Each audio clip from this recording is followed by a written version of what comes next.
Hey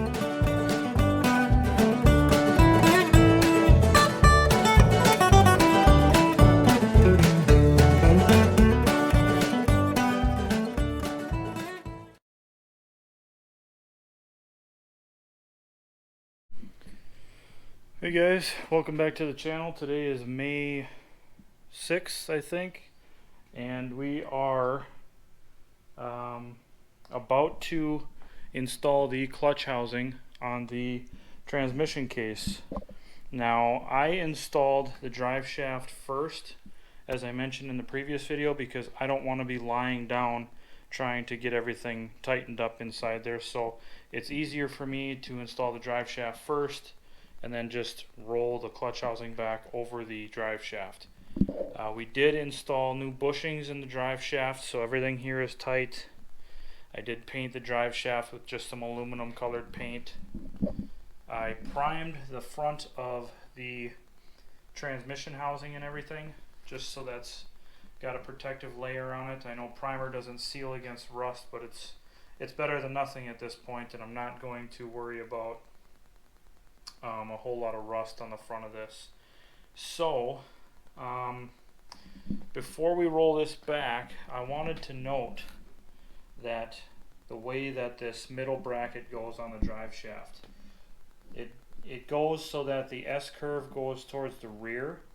Okay, so you're basically kind of setting it back into the yoke on the front of the input shaft. If you flip it around, it's going to be too long and it won't allow your engine and everything to bolt up properly, and you're going to be putting too much pressure on the pilot bearing in the middle of the flywheel here. So make sure that you have this bracket orientated right. Again, if it's flipped around so that this S curve goes this way, you're going to be taking it all back apart again. So make sure you have it orientated like this. But without further ado, I did install the guide pins on both sides of the clutch housing, so they will mate right up with the transmission, and I also put a little bit of grease on them to help things along. Just make sure it's still on there. And then, as you can see by the top of the transmission deck here, I've got all kinds of new bolts. This is all grade 8 hardware, so I've still got a few that I need to get. These ones here for the fuel tank mount are just your standard grade 5 hardware. I shouldn't say standard, it's grade 5. So let's try rolling this thing back and see if we can't get it mated up.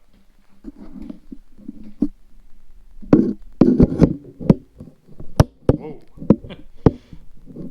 That's not gonna work. Sorry about all that banging around. Let's try this. That'll work a lot better.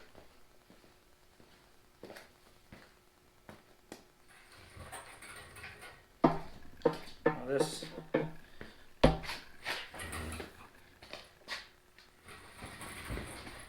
this engine hoist of mine doesn't exactly roll the easiest. So what I'm gonna do is I'm gonna put these two top bolts in, just so we can get everything kind of started.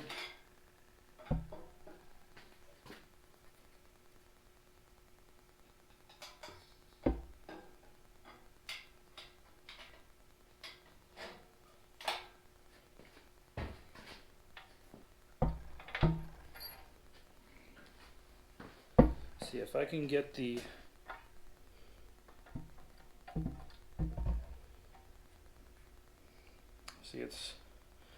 it's sitting kind of tilted towards the rear right now,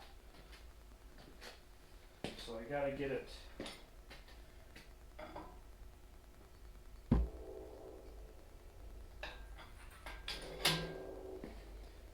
it with just the right amount of pressure on the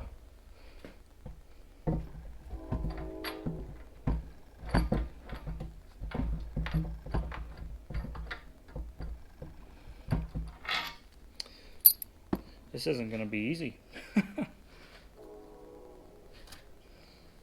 wish there was a way for me, since I'm by myself, to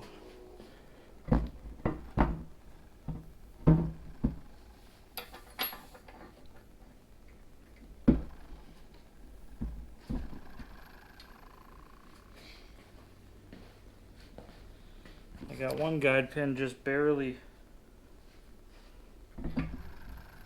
Oh, I think I pulled it out of socket here.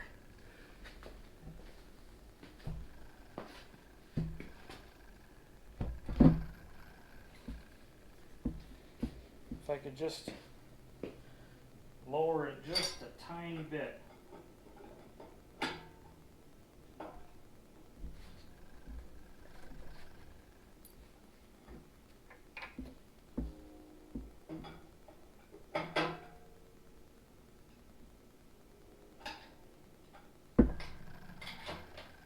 See, I'm kind of keeping pressure on it with my hip.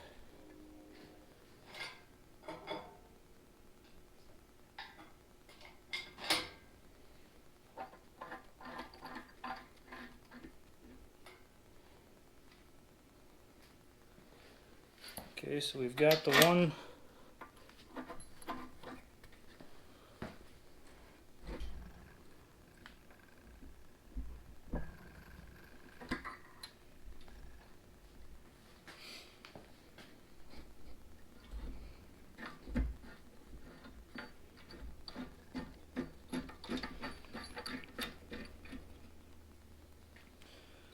got the two top bolts started.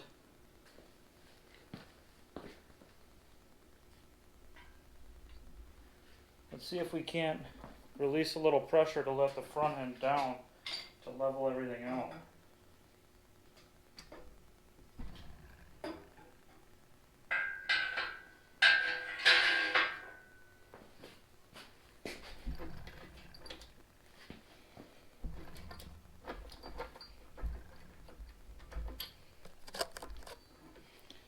Have to get a wrench.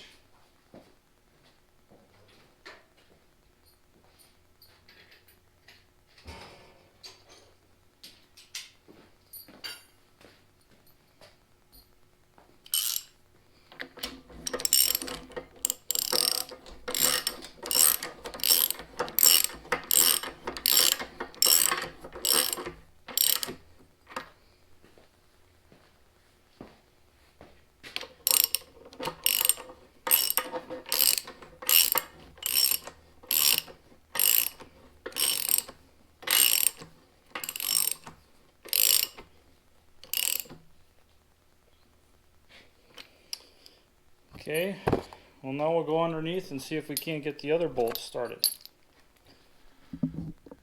I hope you guys can see that.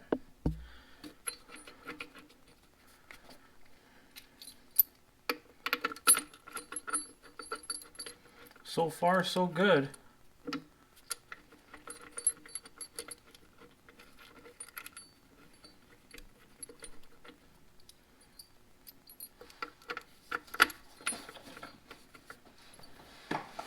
Definitely isn't easy to get in here. That's why I wanted to put the drive shaft in beforehand.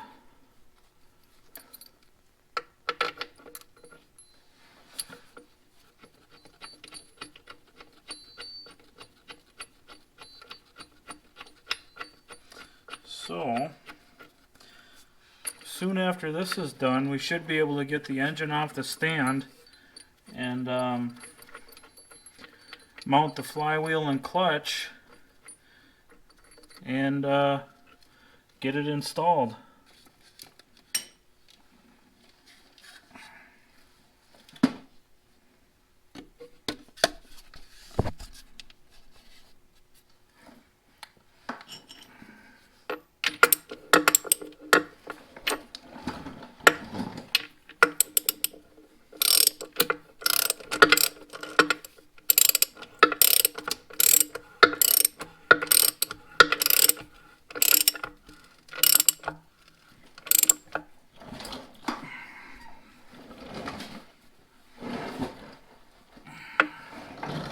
Alright, I'm going to finish tightening these down and we'll see how it looks. Okay guys, we got the clutch housing on, everything's tight, everything looks good. So I think the next part is going to be getting the flywheel and the clutch on the engine and then mounting the engine to the clutch housing.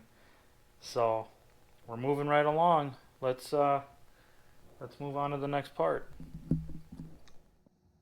Alright, one thing we should do before we move on to the engine should be to install the throwout bearing yoke, the throwout bearing, and the clutch throwout bearing fork. So these are all the parts laid out. I've already installed the throwout bearing on the carrier, and to do that I just took and put it in the vise, pressed it on. Okay, so first things first, we got to install the throwout bearing carrier, or I should say the yoke, and the 2 bolts for that. So let me get the camera set up and we'll go over there. Okay, so we got to slide the yoke over the drive shaft. Now I've put a liberal amount of grease on both the yoke where the bearing rides, as well as the drive shaft itself where the splines are that the clutch disc and pressure plate ride.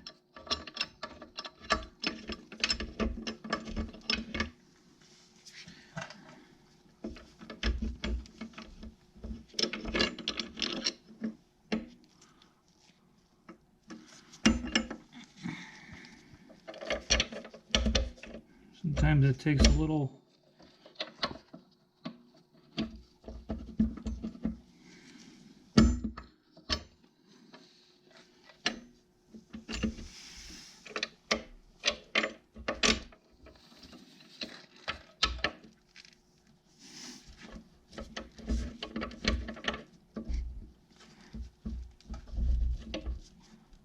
finesse. Okay, let me grab my tools, which I always seem to forget to grab, and we'll start tightening those bolts down.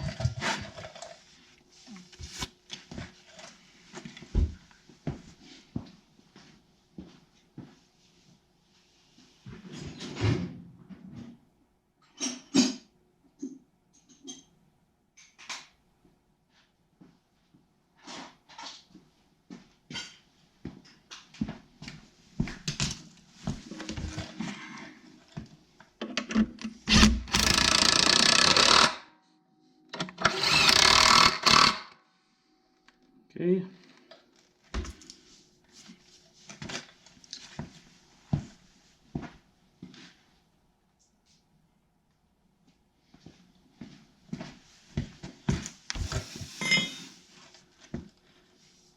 Now we'll slide the collar in place.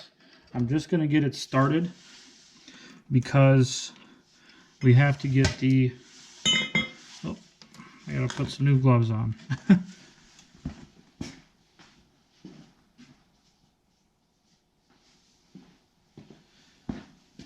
I'm just starting that collar and carrier for the throwout bearing onto the shaft because we have to get the clutch fork itself installed on the shaft, and then everything has to come together kind of at an angle, and then as we slide it back we can rotate the throwout bearing shaft. So let's gosh, I wish there was a better place I could set this camera, but this is about as good as I can do for now. Put a little grease on the clutch cross shaft. And everything slides together nicely.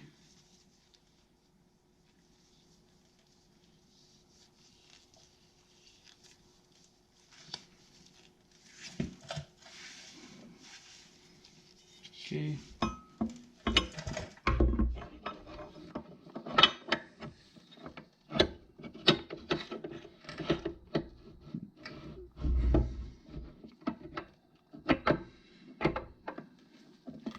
So now we can take and slide the throwout bearing back.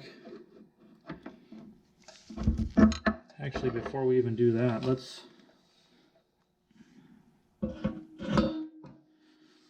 let's get the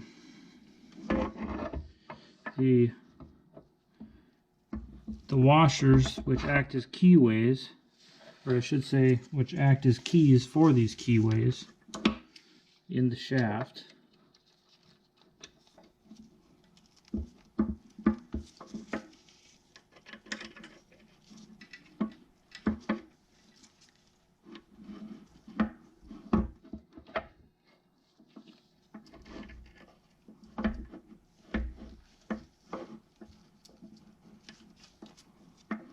Kind of a tricky deal to get these things aligned properly.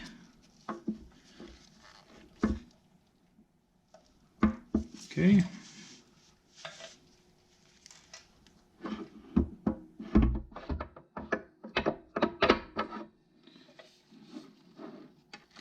Get our bolts in.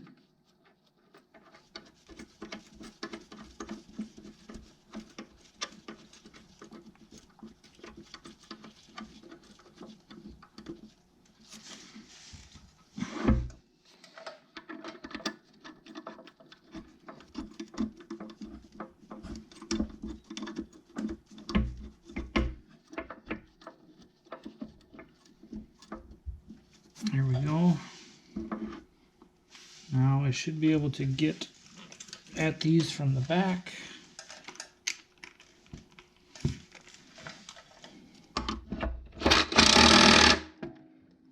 There's one.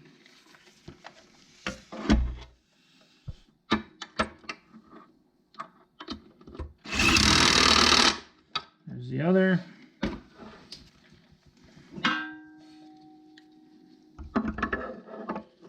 Throwout bearing in place. Oop. Help if I put it on the right way.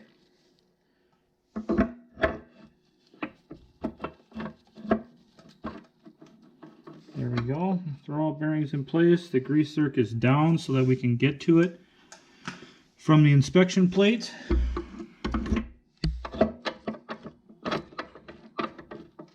And last thing we got to do is get the return spring hooked up. So let me, I know I got a new one somewhere, so let me find that and we'll take care of the last piece.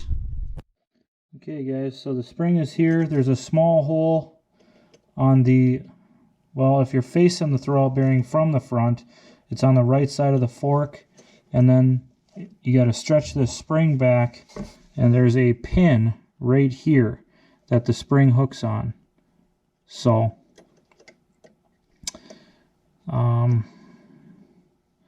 yeah, it actually hooks through it, I think. Yeah, there's a hole through it. So, getting it through that hole will be challenging, but it is doable. I'm going to have to lay down, grab my creeper and lay down. We'll get that thing under there, hooked up and ready to go, and we'll get some film of what it looks like afterwards. Alright guys, so this is what everything should look like. Again, the spring hooks in a hole right on the back side of that clutch fork. Comes back, there's a pin sticking through the top of the housing, and there's a hole that's drilled crossways through that pin for the spring to hook in. But this is how everything should operate right here. So you can see we got plenty of grease on there. Springs hooked up, bearings in place, grease zerk is facing down. So we are good to go. We're ready to install the engine. Well, I think we're going to leave this video right where we're standing, just because I don't want to get too much done in one video because it'll be too hard to follow. So that's going to be our clutch housing installation, cross shaft, and throwout bearing installation. So I'm probably going to move ahead and do the belt pulley assembly in the next video, and then we'll do the engine, because I still have to get a bunch of thinner so that we can remove the temporary paint that's on the engine before we bolt it up. So my plan is, with the engine, I'm going to plug all the holes, and then I'll put just straight thinner in my HVLP paint gun, and I'll just soak it down and let the old paint, the rattle can paint, just basically melt off, And then from there, we'll clean it real good. And then we'll bolt it up. But prior to bolting it up, we have to install the flywheel and the clutch and the pressure plate. So stay tuned for the next video. That's going to be the belt pulley assembly. And then after that, we put the motor back in. So, oh man, making some progress. But anyways, thanks for watching. Thanks for wrenching with me. And as always, stay tuned for the next one.